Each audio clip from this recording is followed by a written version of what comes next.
Hey guys, what's up? It's Corey, your local realtor here in Charleston.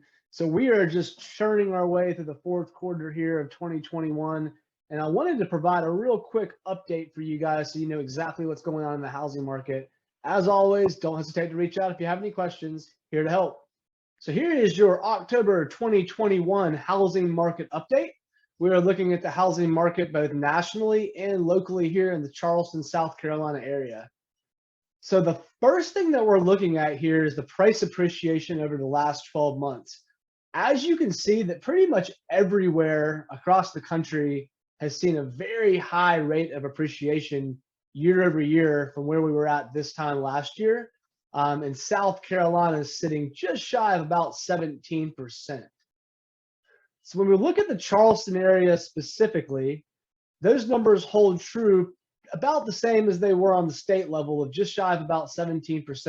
But one thing I really want to bring your attention to is the median sales price, which is currently at about $350,000 for the entire Charleston area, which is really the highest that we've ever seen it.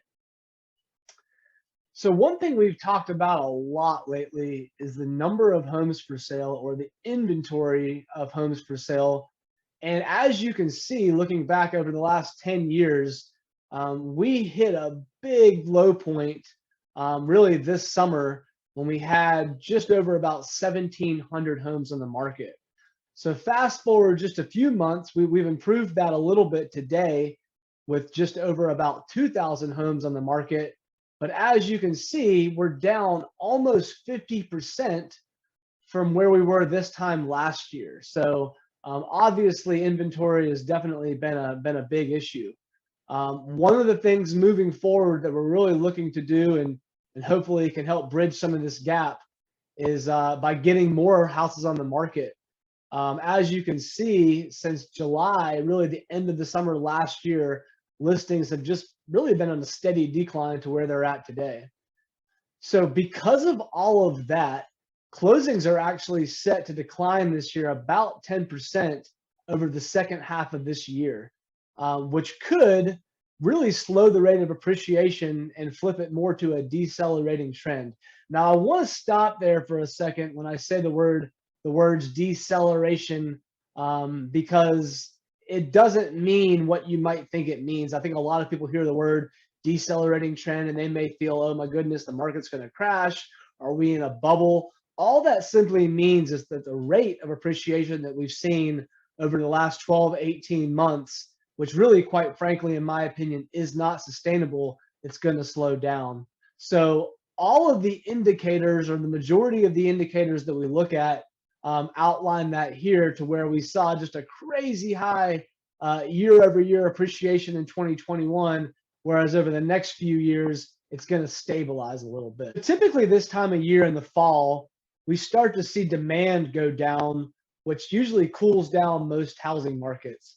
However, this year in the pandemic-driven housing market, we anticipate that more buyers are actually going to stay in the market and increase because of the anticipation of more houses coming onto the market. So, a few reasons that we feel that buyers are going to be optimistic about more houses coming on the market in the future, and quite frankly, so are we. So the first reason is pent-up seller demand. You know, there were a lot of homeowners out there that would like to have sold or have been considering selling, but just with the uncertainty of the market and COVID, they didn't. But with more and more Americans becoming vaccinated, I feel that we're going to start to see the trend increase as far as the number of homeowners willing to go ahead and put their house in the market. So the second reason is new construction starting to take off.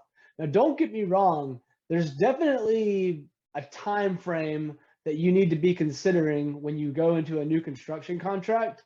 6, 9+ months is pretty standard for most builders to build a home right now, given supply chain issues. However, especially here in Charleston, there's a lot of really neat, cool communities that are popping up, mainly in our north area, our Somerville area. But please reach out to us, as there's a ton of really, really neat new construction, new development going on that we'd love to share with you if time is on your side. And the third reason is the end of forbearance. So a lot of people lost their job or lost some income during COVID and just can't afford the monthly payment or afford the house that they're currently in.